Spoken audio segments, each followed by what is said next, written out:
When it comes down to heart attacks, I've probably had a few in my life. I mean, there was a heart attack when a tetherball came flying at my face in the 3rd grade, and then ultimately my appendix exploded. That was a little bit of a sad story, mostly because I had to end up watching Adam Sandler movies for like 7 days, and I'm honestly not sure what hurt more. Cindy and Scott are newlyweds. Whoopity-doo! Another time was when I tried to impress myself with a little oversteer turn and almost went into a ditch with a good old Datsun.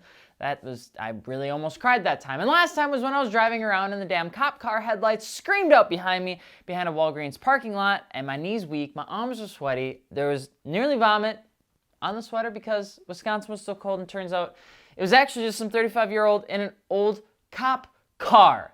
Son of a biscuit. That was not enjoyable. I was not happy about that at all. I'm Alex, Alex@FI on Instagram, and today we're going to be talking about the car that gives us panic attacks as we're driving our summer project car around. The car that for some reason always looks just a little bit thrashed in the oddest little places, like why is the hood dented? The car that somehow is the fastest damn car in any street racing game in the history of the world. And I'm not entirely sure how. It doesn't matter what kind of hypercar you have, they're still keeping up with you at $1.95. Okay, the car that for some reason happens to be owned by way too many people that enjoy giving others an ulcer. We're gonna be talking about, ladies and gentlemen, you wanting to own a Ford Crown Victoria.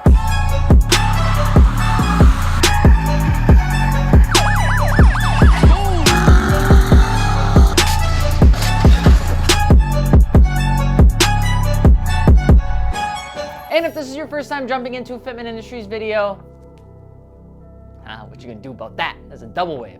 Hello there, friend. Don't forget to subscribe so we can keep making banging videos like this. And if you're looking for aftermarket wheels, tires, or suspension, be sure to hit us up over at fitmentindustries.com, where we literally have everything your American torque thrust.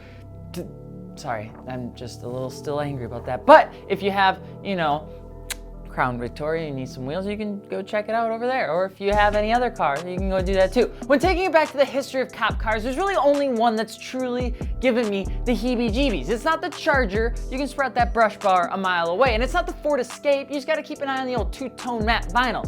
It's the son of a Crown Victoria, okay? It's the final boss of cop cars, the flood of the car scene, the elusive man, the modified car world, okay? The Crown Victoria started its BS life in 1992 to 2012, but there's an older version, but that really hasn't seen the light of day in 4 or 5 decades. There was a 1955 to 56 Fairline Crown Victoria that had a neat roof, big, actually had some color toning, it was pretty good, it was pretty. And then there's another one in 1980. All right, that one was in Men in Black, okay? It was big, wide, went upside down in a tunnel. I tried doing that with my Hot Wheels, but I could never really figure it out.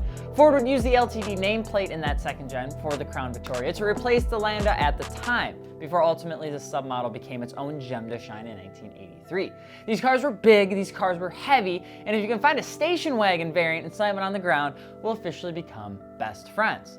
The first official generation of its own nameplate, again, when it came back, was in 1992, and it's the one we all know. It got sleek body lines for better aero, a supply chain management plan that allowed the car to be available practically everywhere at launch. It took actually an extra 14 months to make that happen. In an attempt to capitalize on the American family moving towards family-oriented vehicles, who knew, Vicky would only be offered as a 4-door. They found ways to make this chassis fit as much other stuff as possible without anyone really noticing, like doors and hoods and headlights. They avoid the gas-guzzling tax because they classified the car as an import through Canada, which put it in the same imported fleet as their Festiva.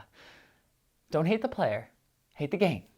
It did well enough to warrant the damn Copmobile, which is the one we're actually talking about a little bit, okay, and I'll tell you why, all right? This generation is iconic in its own right. First off, it's comfortable as hell, and if you've ever ridden a non-cop version, you know what I'm talking about. But the best thing is that it came with a 4.6 liter modular V8. You can throw an exhaust on it, sounds like a muscle car. Drive it for 150,000 miles, and she'll sag like you got air suspension. But in all honesty, the Crown Victoria was just another 4-door car with a big engine. Rear-wheel drive made it do burnouts, and a small transmission meant it was fun to drive like a teenager. But just like all good things, it inevitably came to an end in 2007 for us, in 2011 for the Fleetmobiles, because there's a few of those. But we're not here to talk about the history of the Ford Crown Victoria. If you want that, you need to go read a book or something, all right? knowledge. So you want a Ford Crown Victoria? Well, set down your favorite airsoft gun and grab your favorite flashlight because we're here to talk about it. The first few generations of the car really aren't too much to scream home about. They're Fords, okay? So some had big engines, they have quite a bit of space, they got a lot of trunk space, and they all got hit with a little bit of the funky stick if you look at them in 2020.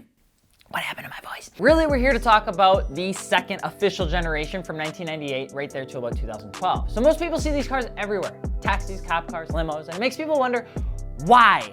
Why are they everywhere? And that's because GM ended production on quite a few of the Victoria's competitors, and they were all just switching over to a front-wheel drive system and 5 people seating and all that sort of good stuff. The Victoria was pretty much the only one in the game left with a 4-door, affordable, rear-wheel drive, conventional setting system.